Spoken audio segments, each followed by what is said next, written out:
Welcome back students.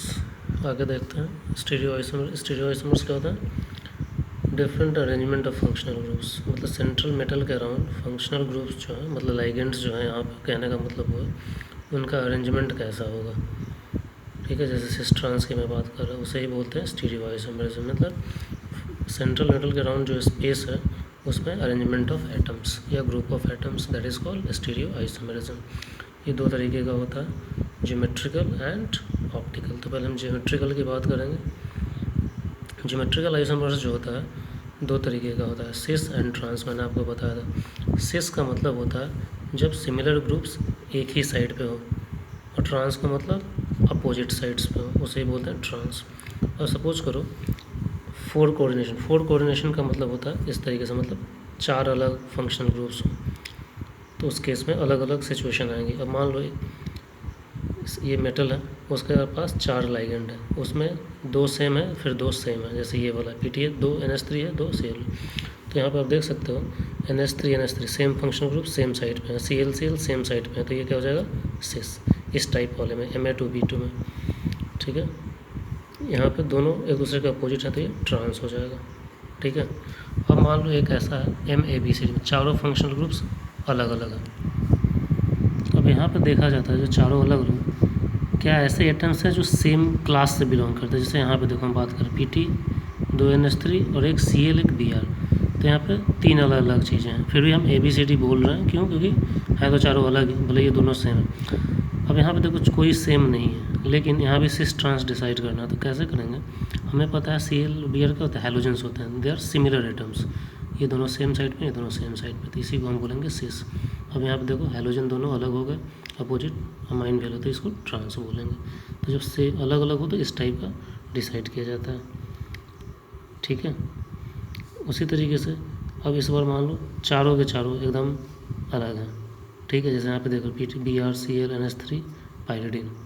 ठीक है, तो इस केस में सिस ट्रांस नहीं होता है, इसमें बस हम लोग अरेंजमेंट अलग अलग दिखाते हैं। ठीक है, जैसे यहाँ पे आप देखो ये दोनों सेम कर दिए, बाकी ये दोनों साइड में। इस बार PT है NH3, फिर तीनों का अलग अलग। ठीक है, इस बार इसको इधर कर दिए, इसमें आपको देखना पड़ता है क्या क्या अरेंजमेंट करते हैं। यहाँ पे कोई सिस ट्रांस नहीं होता है जब एग्जैक्टली चारों के चारों अलग हैं तो।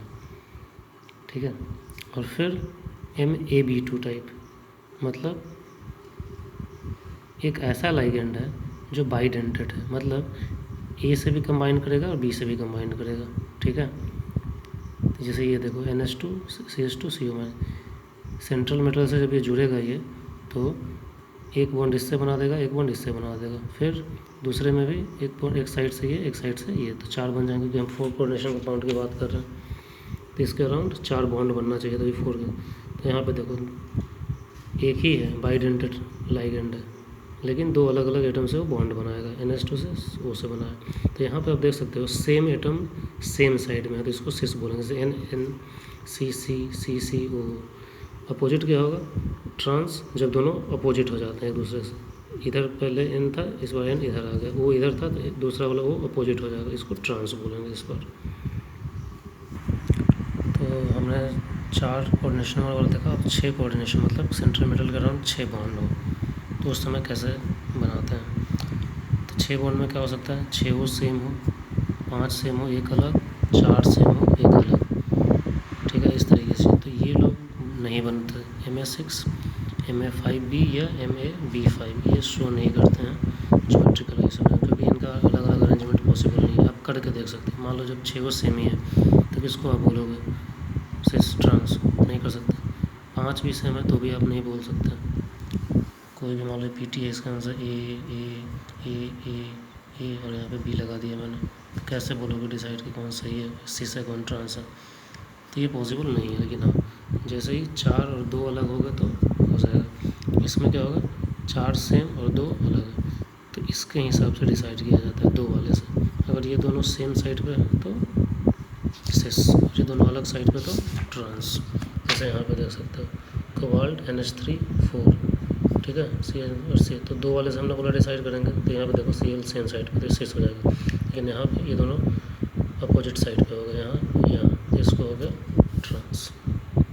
ठीक है, Ma3B3 इसमें कैसे डिसाइड करते हैं, कोई भी एक ले लो, वो किसी भी ट्रायंगल के फेस पे आ रहा है 3 कॉर्नर पे, तो वो सिस कहलाएगा। जैसे CL ले लो, इस स्ट्रक्चर को देखो, यहाँ पे देखो, तीनों इस ट्रायंगल को अगर कंसीडर करोगे तो तीनों कॉर्नर को ऑक्यूपाई कर रहे हैं, तो ये सिस कहलाएगा।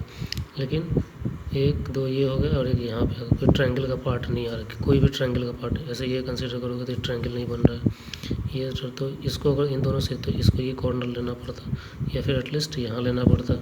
लेकिन यहाँ पे क्या होगा, CL ट्रायंगल से बाहर निकल गया। तो जब 3 एटम ट्रायंगल के कॉर्नर को ऑक्यूपाई करते हैं तो इस टाइप वाले में वो सिस कहलाता है। अगर वो ट्रायंगल से बाहर निकल गया तो वो ट्रांस कहलाता है। और ज्योमेट्रिकल आइसोमेरिज्म में छठे वाले में लास्ट है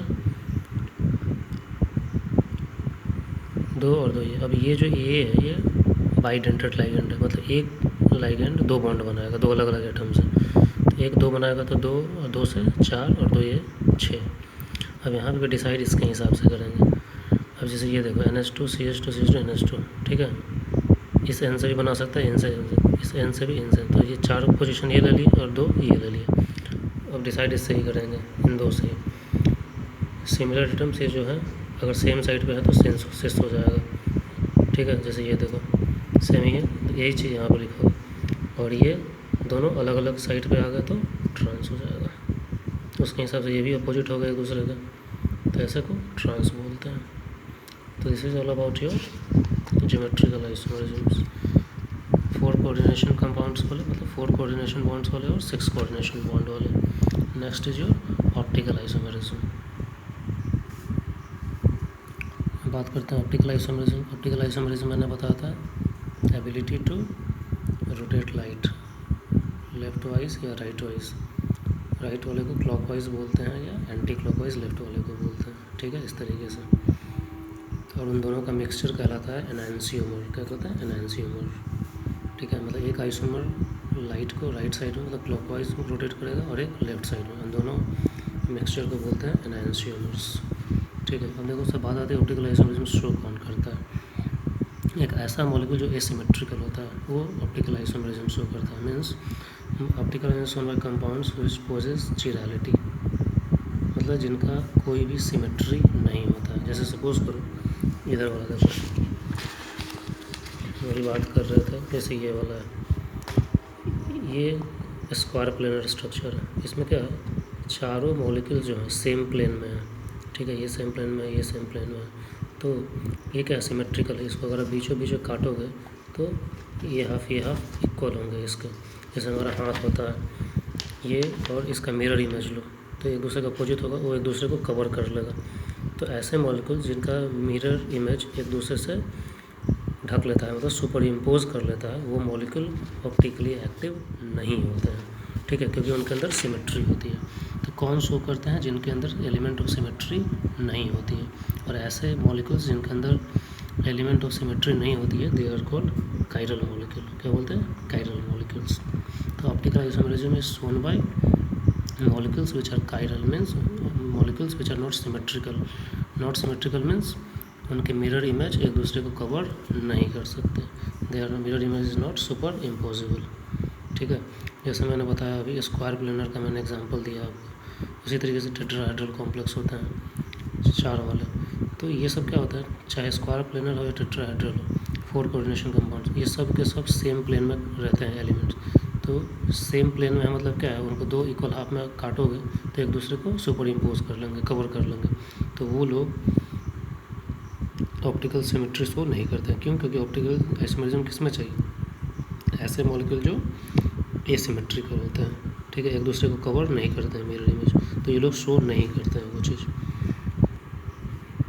अब 6 कोऑर्डिनेशन वाले में देख लेते हैं। 4 वाला कोई भी नहीं शो करता है। इसमें टेट्राहेड्रल थोड़ा बहुत शो कर सकता था, लेकिन ये जो होते हैं उसमें शो करता है जिसमें चारों के चारों लाइगेंड अलग हो। लेकिन दिक्कत क्या है, इनको आज तक फिजिकली एक्सट्रैक्ट नहीं कर पाया गया, मतलब इसको निकाला नहीं जा चुका है, ऑब्जर्व नहीं किया गया, ठीक है, क्योंकि ये अनस्टेबल होता है। उसी तरीके से ऑक्टाहेड्रल कॉम्प्लेक्स में, मतलब 6 कोऑर्डिनेशन वाले कंपाउंड में, इसमें कॉम्प्लेक्स इसमें मोनोडेंटेड लेवल, मतलब 6 के 6 अलग अलग टाइप के हैं। तो ये लोग भी सिमेट्रिकल नहीं होंगे, मतलब एसिमेट्रिकल होंगे, ऑप्टिकल आइसोमेरिज्म शो करेंगे, बट सम हाउ इनको भी एक्सट्रैक्ट करना, फिजिकली ऑब्टेन करना by any chemical method is not possible. इस कारण इसको भी बोला जाता है कि ये शो नहीं करता है।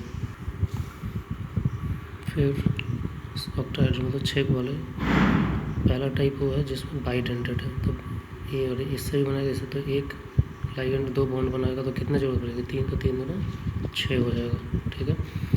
तो इस टाइप में जब मेटल आयन के अराउंड बाइडेंटेड लाइगेंड हो 3 मॉलिक्यूल, तो ये शो करता है। क्यों? क्योंकि एक दूसरे को सुपर इम्पोज नहीं करेंगे। तो जितने भी मेटल के साथ बाइडेंटेड लाइगेंड होता है, जैसे इथिलीन डाइअमीन हो गया, ठीक है, पीटी के साथ भी वही चीज़ बना रहा है।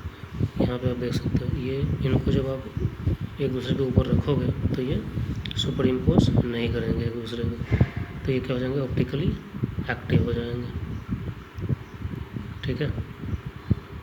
एक को डी फॉर्म बोलते हैं, एक को एल फॉर्म बोलते हैं।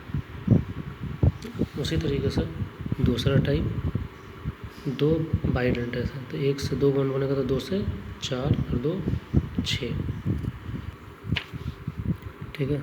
अब इसमें ये तो हमने पहले भी पढ़ा है, इसमें ज्योमेट्रिकल आइसोमेरिज्म भी होता है। तो इस टाइप के जो कंपाउंड्स होते हैं ज्योमेट्रिकल आइसोमेरिज्म भी शो करते हैं और ऑप्टिकल आइसोमेरिज्म भी शो करते हैं, मतलब सिस ट्रांस भी शो करेंगे और डीएल भी करेंगे। इनका जो ट्रांसफॉर्म होता है वो ऑप्टिकली एक्टिव नहीं होगा। क्यों? क्योंकि जैसे देखो ट्रांस में क्या होता है, अपोजिट एंड्स में से फंक्शनल ग्रुप्स होते हैं। अब इसको आप बीचों बीच काटोगे तो ये क्या हो जाएंगे, एक दूसरे को सुपर इम्पोज कर लेंगे, मिरर इमेज हो जाएंगे, तो ये इनएक्टिव होगा।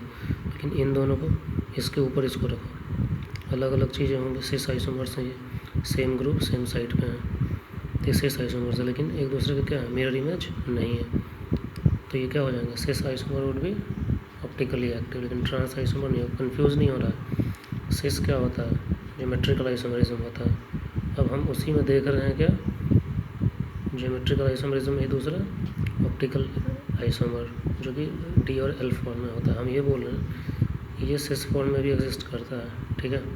ये वाला कंपाउंड हम पहले ही पढ़ चुके हैं। तो सिस आइसोमर्स तो है इसके, और दोनों के सिस आइसोमर्स कौन सा होता है, जब सेम साइड पर फंक्शनल ग्रुप होता है, लेकिन एट द सेम टाइम ये ऑप्टिकली एक्टिव भी होता है। क्यों? क्योंकि इन दोनों को एक दूसरे के ऊपर रखो, मिरर इमेज नहीं है।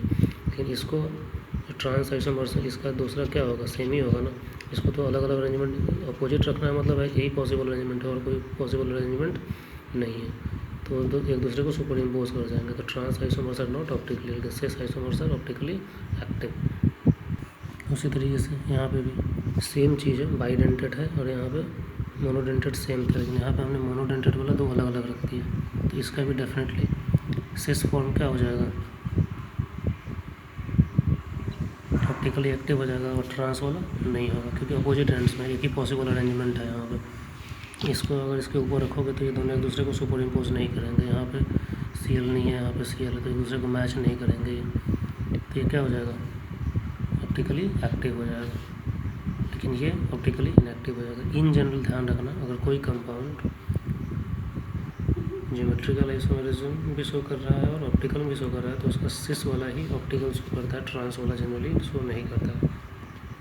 हमेशा सही नहीं है, लेकिन most of the times only cis form shows optical isomerism, ठीक है। ये नहीं शो करता। कहने का मतलब है कंपाउंड्स ऐसे भी हो सकते हैं जो जब स्टीरियो आइसोमेरिज्म शो करते हैं तो वो ज्योमेट्रिकल आइसोमेरिज्म भी शो कर सकते हैं एंड ऑप्टिकल में भी शो कर सकते हैं, अगर वो स्टीरियो आइसोमेरिज्म शो कर रहा है तो। दैट्स द पॉइंट, कहने का मतलब है। So let's close this was all about isomerism. इसमें आपको थोड़ी प्रैक्टिस करनी पड़ेगी, otherwise there is nothing much to be done here. Simple सा चैप्टर है, कुछ भी डिफ़िकल्ट नहीं है इसमें लर्न करने के लिए। So let me close this. In the next video we'll talk about valence bond theory. तो वही हाइब्रिडाइजेशन वगैरह की बात करेंगे यहाँ पर, ओके।